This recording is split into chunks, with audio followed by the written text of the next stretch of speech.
우리가 길을 가다가 옛날 학창 시절의 선생님을 딱 만났다고 하십시다. 그래서 반가워서 얼른 가서 선생님 이렇게 했는데 선생님이 나를 찬찬히 쳐다보시고 하는 말이 잘 모르겠는데 누구더라? 이렇게 한다면 여러분 우리 좀 섭섭하겠죠. 그러나 그럴 수 있습니다. 그래도 또 괜찮습니다. 왜냐하면 선생님은 나이가 많이 드셨고 우리는 학생 때와는 많이 변했기 때문에 그럽니다. 그리고 또 그런 일은 별로 큰 일이 아닙니다. 그런데 오늘 성경에 나와 있는데 우리는 한 번은 꼭 심판대 앞에서 주님을 만나게 됩니다. 벌거벗은 듯이 심판대 앞에서 우리 주님을 만난다고 했습니다. 그런데 그 최후 심판대 앞에서 오늘 말씀에도 있는데 주님이 나는 너를 모른다. 이렇게 말씀하신다면 이것은 섭섭함을 넘어서 치명적인 일입니다.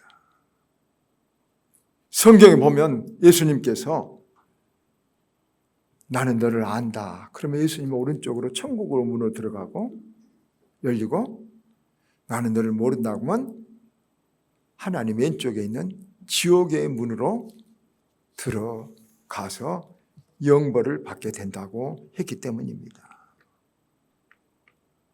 그러니까 주님께서 우리를 나는 너를 모른다고 하면 아주 무서운 일이죠. 그러면 어떤 사람을 왜 주님은 모른다고 하실까? 여러분 오늘 말씀 설교 제목이 왜 어떤 사람을 주님은 모른다고 하실까 하는 내용인데 여러분 우리 꼭 한번 잘 생각해 봐야 됩니다. 주님이 나를 안다고 할까 모른다고 할까 한번 생각해 보고 우리가 나를 믿음으로 다시 세우는 계기가 돼야 됩니다. 주님이 나는 너를 도무지 모른다. 첫째 그 이유가 뭐냐면 주님과 연계성이 없는 사람입니다. 여러분 이 세상에 하나님을 믿지 않는 사람들은 다 주님과 연계성이 없습니다. 관계 없습니다. 지대로 지 일을 위해서 저를 위해서 자기를 위해서 살아갑니다.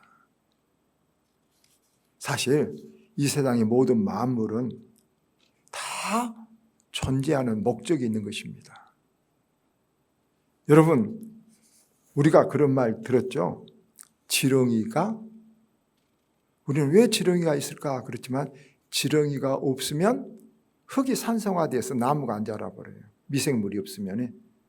그럼 나무가 안 자라버리면 동물이 다 죽고 지구는 망한 거예요. 지렁이가 반드시 있어야 될 목적이 있어요. 전에는 의학자들이 19세기까지 거의 20세기 초반까지 우리 몸에 모든 것들이 다 필요한데 맹장은 필요 없는 것이다. 그래서 떼어내버린다고 해서 미리 떼어내버린 사람들이 있었어요. 주부들이 임신하기 전에 맹장을 이렇게 떼어내버리기도 했었어요. 아무리 봐도 연구해도 맹장의 역할을 모르겠어요. 그런데 여러분 우주 비행을 하면서 우주 비행사였던 한 갔던 리암 데오라는 사람이 무중력 상태에 갔는데 균형을 못 잡아. 이상하죠. 맹장이 없으면 그 조그마한 이런 것들인데요. 맹장이 없으면 균형을 못 잡고 사람의 조일 능력이 확실히 많이 떨어져 가지고 노화가 빨리 온다는 것을 알아서 맹장을 보존해야 된다는 이론이 지금은 이제 있는 것이죠. 세계적인 베스트셀러를 쓴 사피엔스의 저자 유발 하라리는 이렇게 말해요. 모든 존재하는 것들은 다 그 목적에 맞게 역할하는데 오직 인간만이 그 목적에 입안해서 역할을 하고 있다는 거죠. 모든 존재한 것들은 자기 역할을 잘해요. 근데 단 하나 영혼을 넣어서 만든 인간이 고장남으로 말미암아 여러분 어떻습니까? 만물을 해치고 만물이 지금 인간 때문에 재앙이 오고 있는 것이죠. 유발 하라리 말인데 거대한 주제지만 진실이에요. 자, 여기서 우리가 좀 더 깊이 생각하게 될 문제가 있어요. 자, 안 믿는 사람들은 하나님과 아무 목적이 관계가 없어요. 그래서 모른다 그래요. 모른다 할 거예요. 그런데 하나님을 여기 보면 믿는 사람들이라고 하는 사람, 그러니까 이거 주여 주여 하고 주의 이름으로 종로를 했다는 거예요. 주의 이름으로 귀신도 쫓아내고 병도 고치고 막 주의 이름으로 이렇게 했는데, 이런 사람 우리가 얼른 보면 주님 잘한다고 할 수 있잖아요. 주님을 잘 아는 것 같아요. 그런데 주님이 나를 모른다고 하신 거예요. 바울은 이렇게 말합니다. 고린도전서 10장 31절에서 너희가 먹든지 마시든지 무엇을 하든지 주의 영광을 위해서라. 우리 역할이 뚜렷하게 있다는 거죠. 무엇을 하든지 우리는 하나님의 영광, 하나님이 우리를 지으신 뜻이 하나님을 예배하고 하나님의 사랑을 실천하고 이런 삶을 살기 위해서 우리가 부름을 받았지, 우리가 성공하려고 부름 받은 것 아니라는 거예요. 성경은 이런 가치관을 우리가 바꿔지지 않으면, 그건 여러분 우리가 그래서 이런 가치관을 바꿔지 않고 신앙생활을 아무리 열심히 해도 주님 나는 너를 모른다 할 사람들이 많이 있어요. 여러분, 우리 믿는 사람들은 무엇든지 이런 하나님의 영광을 위해서 의도성을 가지고 할 줄 알아야 돼요. 그래야 성령 충만이고 그래야 주님 우리와 함께 하셔요.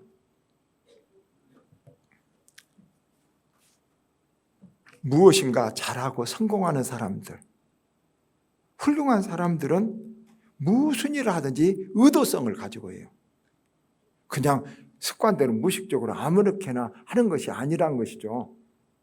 우리 믿는 사람들은 어떻게 무슨 의도성을 가지고 일해야 될까요? 바울 말도 먹든지 마시든지 무엇을 하든지 주님의 영광이라는 의도성을 가지고 하면은 그 사람에게 성령 충만이 나고 그 사람 기도하면 기도가 응답이 되고 그 사람이 천사를 부르면 천사가 와서 우리를 도와주는 거예요. 그러죠. 어쩌다 한번 전혀 주님도 모르고 맘대로 살다가 어려운 일 당하면 주여 그러면 주님이 도와준가요? 아니에요. 우리가 모든 것들을, 우리 믿는 사람들은 주님과 연관해서 하면 주님의 통로가 돼서 주님에게 은혜와 주님의 축복과 성령의 역사와 기적이 하나님 손길이 우리를 통해서 나타나는 거예요. 여러분 하나님과 연결성이 있습니까? 삶이? 여러분 하는 일이 하나님과 연결성이 있습니까? 내 자식 취직시켜주십시오. 결혼시켜 주십시오. 병 고쳐주십시오. 하나님과 연결성이 있습니까?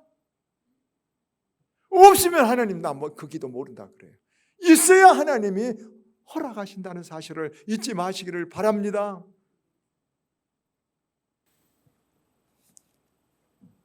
두 번째, 주님이 모른다고 할 사람은 주님의 이름만 빌린 사람이에요. 이 사람들 주의 이름으로 종 노릇해서 목사 노릇했고 장로, 권사, 집사 노릇했다는 것이죠. 그런데 이름만 빌렸어요. 진짜가 아니란 거죠. 요한복음 11장 45절 이하 보면 예수님을 죽이려고 했던 사람들이 누굴까요? 예수님을 죽이려고 했던 사람들이 여러분 누군지 아세요? 아세요? 제사장들이에요. 바리새인들이에요. 서기관들이에요. 오늘날 말하면 목사 장로들이었어요. 그러면서 11장 50절에 제사장 가야바가 대제사장 가야바가 이렇게 말해요. 한 사람 예수를 죽여서 온 민족이 망하지 않게 하는 것이 위과다. 완전히 정말로 논리적으로는 맞지만 악한 의도가 깔린 말을 한 거예요. 하나님은 이것을 알을까요 뭘까요? 다른 사람은 몰라서 그런 거 없다.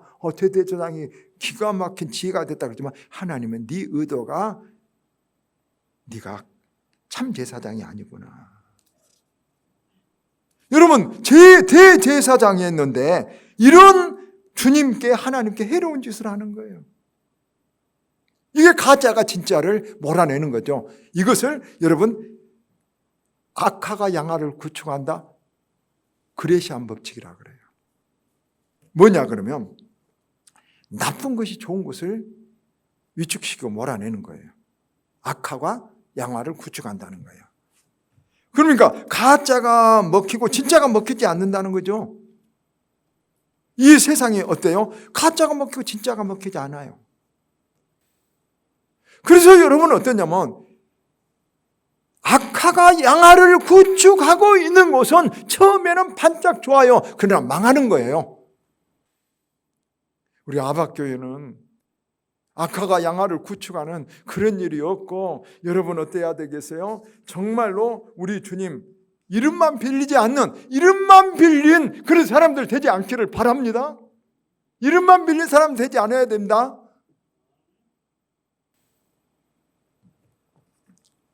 세상에서는 저를 교단에서 다 받고 신학을 했으니까 진짜 목사라겠지만, 하나님 보시기에는 세상의 판단하고는 다르다는 거예요. 아시겠죠? 하나님 앞에 진짜 아들이 되시기를 축원합니다. 세 번째, 불법을 행하는 자들입니다.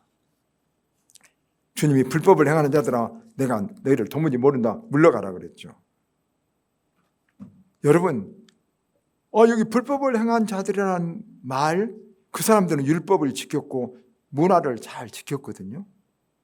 그런데 율법을 다 지켰는데 불법을 한다고 주님 말씀하신 것은 뭐냐 그러면 행위를 말하는 것이 아니에요. 그 의도를 말하는 거예요. 그 사람의 마음속에. 주님은 늘 무엇을 볼까요? 우리 중심에 지금 입에 나오는 언어를 본 것이 아니란 거 알죠? 사람은 이 언어에 속죠. 사람은 표정에 속죠. 근데 하나님 무엇을 봐요? 이 가슴 속에서 의도로 된 말을 들어요. 성경에는 수천 가지 법이 있어요. 그런데 그 가장 중요한 법은 마태복음 22장 3절, 하나님이 하나님을 사랑하고 이웃을 사랑하라. 이것이 온 율법과 선지자의 강령이니라. 강령이 뭘까요? 강령. 최고의 원칙이에요. 강령이라는 것은 최고의 원칙이라. 그래서 그 나라의 건국 강령도 있죠. 그것이 뭐라는 거냐면, 강령은 헬라 말로 크라만네이라고 하는데 잣대란 말이고 기준이란 말이에요. 우리 하나님께서 재볼 때 뭐냐면, 네 마음속에 진짜 사랑이 있었냐는 잣대로 우리를 재봐요. 알겠죠? 우리들은 그러잖아요. 무슨 잣대를 질 때 우리들은 법에 맞냐? 내 이익에 맞냐? 사람들이 어떻게 생각하냐? 이런 잣대를 가지고 주로 살잖아요. 근데 하나님은, 우리 하나님 앞에 상달된 것은 어떤 잣대라고요? 네가 진심으로 하나님 영광과 사랑으로 했느냐는 잣대만 가지고 우리를 재보고 거기에 따라 복을 주세요. 제가 어제 이런 생각을 해보니까 저는 참 복받을 일을 많이 못했다는 생각을 해요. 하나님은 진실한 사랑으로 했으면 하나님의 일이 되고, 산을 옮길 만한 믿음을 가지고 있었고, 교회에서 교회를 10번 짓고 목사 장로 아무리 많이 해도 하나님을 사랑하고 이웃을 사랑해서 하는 것이 아니라면, 여러분 하나님 앞에 아무것도 상달되지 않고 하나님 앞에 들어가지 않는 거예요. 그래서 교회에서 여러 가지 일을 하면서 하나님 일을 하지 않는 사람이 많아요. 여러분, 이 말 이해하겠습니까? 하나님 일을 하지 않는 사람이 많아요. 이걸 깊이 생각해야 돼요. 그래서 우리들이 해야 될 일이 뭐예요? 사랑하는 일이에요. 원수도 울면서도 사랑하는 일이에요. 구약시대 선지자가 두 가지가 있어요. 하나는 백성들에게 평안하다, 좋다, 잘 된다, 성공한다, 축복받는다 이렇게 하는 선지자를 길 선지자, 좋을 길이 길 선지자 그래요. 반면에 백성들이 잘못하면 책망하고 막 꾸중하고 회개하라고 하는 흉한 말을 하는 선지자를 했어요. 흉선지자라고 했어요. 자, 그런 예를 한번 봅시다. 열왕기상 22장에 보면 이런 역사가 있어요. 열왕기 22장에 보면 이스라엘 아합 왕이 아람과 전쟁을 해요. 길르앗 라못을 빼앗겼는데 그것을 찾으려고 전쟁을 해요. 그래서 선지자들을 다 불러다 놓고 여호사밧 왕과 동맹을 해서 우리가 올라가면 싸움에 이기겠느냐 지겠느냐 선지자한테는 물으니까 선지자 400명이 전부 다 그 이스라엘 선지자들이 올라가서서 싸워서 이기리다 그래요. 길르앗 라못을 하나님께서 왕의 손에 붙이리다. 아합은 굉장히 좋았어요. 왜냐하면 기라한 선지자의 말을 들었거든요. 그런데 그때 여호사밧 왕이 아합에게 물어봐요. 혹시 다른 선지자 없습니까? 왜 다 일괄적으로 똑같습니까? 아합이 열왕기상 22장 8절에 보면 미가야라는 선지자가 있지만 그는 맨다 회개하라, 책망만 한다. 흉한 선지자, 그래서 부르지 않았다는 것이요. 그러니까 여호사밧 왕이 믿음이 좀 있었죠. 아합 왕에게 미가야를 불러서 한번 들어보자 그래요. 그러니까 마지못해서 아합 왕이 미가야를 불러서 들어보니까 처음에 미가야도 이렇게 400명과 똑같이 이렇게 말해요. 올라가소서, 가서 길라 나뭇을 치하소서. 그런데 그 미가야 말이 진정성이었고 이상해요. 그냥 시큰둥해요. 그래서 다시 여호사밧 왕이 미가야에게 말해요. 진실대로 말하. 하나님 말이 어떤 것이 바뀌었다면 내 진실대로 말해봐라. 미가야가 놀라운 다른 말을 하는 거예요. 열왕기상 22장 17절에 내가 보니 이스라엘이 목자 없는 양같이 흩어졌는데 여호와의 말씀이 이 무리가 주인이 없으니 각각 평안히 집으로 돌아가리라. 무슨 말이냐 그러면 백성이 없는 목자같이 이스라엘이 흩어졌다면 이스라엘의 목자인 아합 왕이 전쟁에 죽고 백성은 해방된다는 거예요. 그 아합 왕이 독재자였잖아요. 해방된다는 거예요. 그럼 왜 이렇게 말했느냐? 그러니까요, 미가야가 여러분 열왕기상 22장 19절 23절까지 이렇게 기가 막힌 영적인 비밀을 말해줘요. 내가 하나님 말씀을 들으니 하나님 보좌에 딱 천사들이 왔는데 하나님이 누가 어떻게 해서 아합을 죽일까? 하나님이 이렇게 회의를 하니까 천사들이 한 천사가 내가 아합을 깨겠습니다. 어떻게 죽일 거냐 그러니까 선지자들 입에 가서 거짓 영으로 들어가서 아합을 길라 나무에서 올라가라고 꾀겠나이다. 거짓 말하는 영이 되어서 선지자들 입에 있겠습니다. 그러니까 선지자들이 모두 다 올라가서 거짓말했어요. 그래서 하나님이 아합을 전쟁에서 죽게 해버린 거예요. 22절 그래서 여호와께서 거짓말한 영이 모든 선지자 입에 넣었고 여호와께서 왕에게 화를 말씀하셨나이다. 그래서 그러면 그 말을 듣고 그러면 아합이 안 가야 되는데 미가의 흉한 애언을 듣고 불길한 애언을 듣고 어땠을까요? 여러분 잘 한번 들어보세요. 굉장히 교훈이 된다는 걸 들어보세요. 미가야 올라가면 죽을 것입니다. 이런 흉한 선지자 말을 들었어요. 열왕기상 22장 24절에 그나아나의 아들 시드에가가 가까이서 미가야의 뺨을 쳐버려요. 얘 이놈의 새끼, 네가 왕이 죽는다고 이런 나쁜 말을 해? 그러면서 미가야를 쫓아내버려요. 여러분. 추방해버려요. 그런데 그 결과 그러니까 이렇게 회개하라고 말한 선지자 말을 안 듣고 올라가서 열왕기상 20장 35절에 아합 왕 병거 타고 와서 죽어버렸어요. 여러분.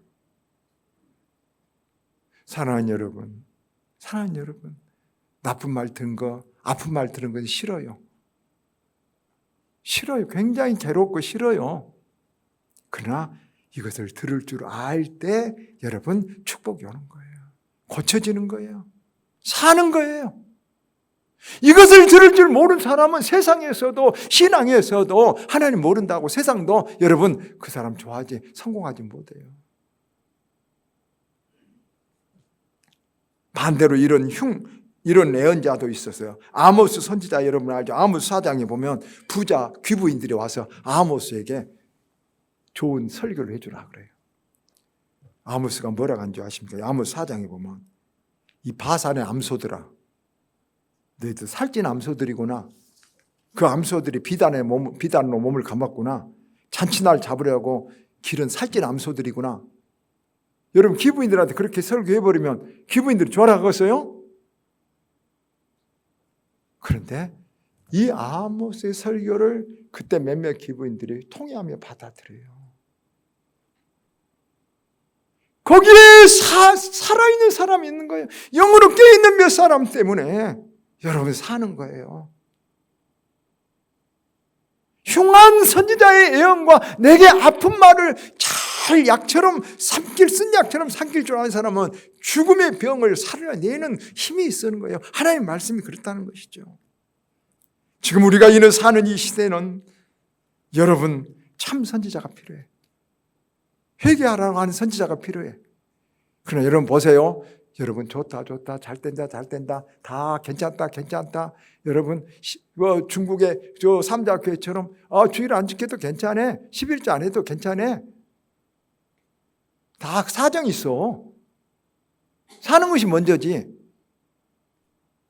그렇게 한다면 여러분 우리는 하나님 모른다는 교회가 되고 모른다는 사람이 될 줄 믿습니다. 신앙은 정절이에요. 정절. 주신 것은 하나님과 맺어진 것은 하나님과 예수님과 신랑 신부가 된 것은 하나님의 선택이지만 우리가 그 선택을 지켜야 될 정절이에요. 정절. 말씀을 맺겠습니다.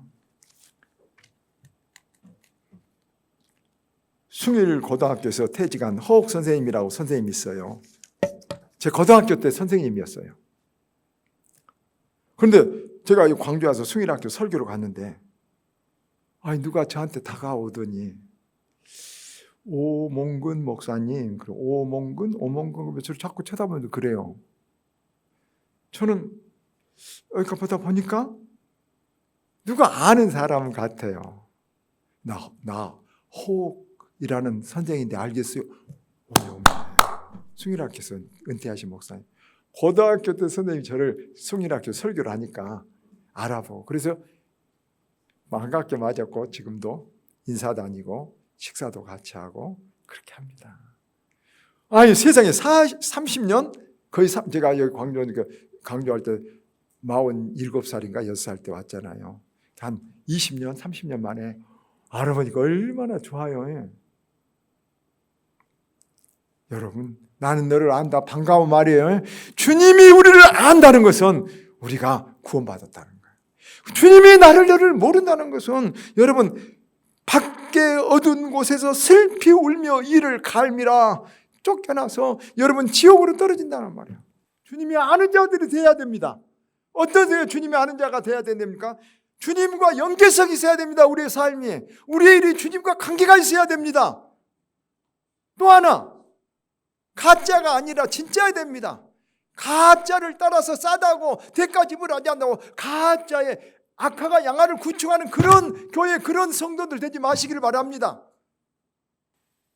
그리고 여러분 불법을 하지 않는 사랑이 있는 사랑의 잣대로 대봐서 가치가 있는 그런 성도들 되기를 우리 왕이신 우리 주인이신 주님의 이름으로 축원합니다.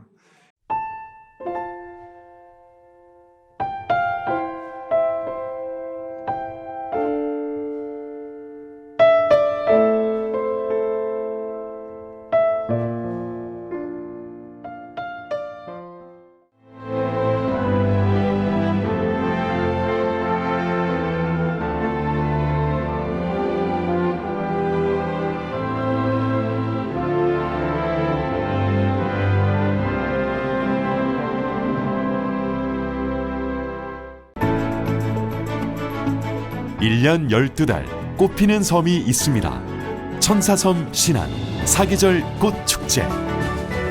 봄을 여는 수선화부터 섬길을 걸으면 걸을수록 놀라운 즐거움을 선사하는 겨울꽃 애기동백까지 떠나세요. 이제 대한민국 섬여행은 사계절 꽃축제와 함께 천사섬 신안. 가장 먼저 찾아온 봄꽃 섬마을 수선화. 천사섬 신안 섬 수선화 축제. 작은 섬마을 방방곡곡 노랗게 수놓아진 200만 송이 수선화꽃이 가득한 곳으로 떠나세요. 즐기세요. 올봄에도 섬 수선화 축제. 천사섬 신안.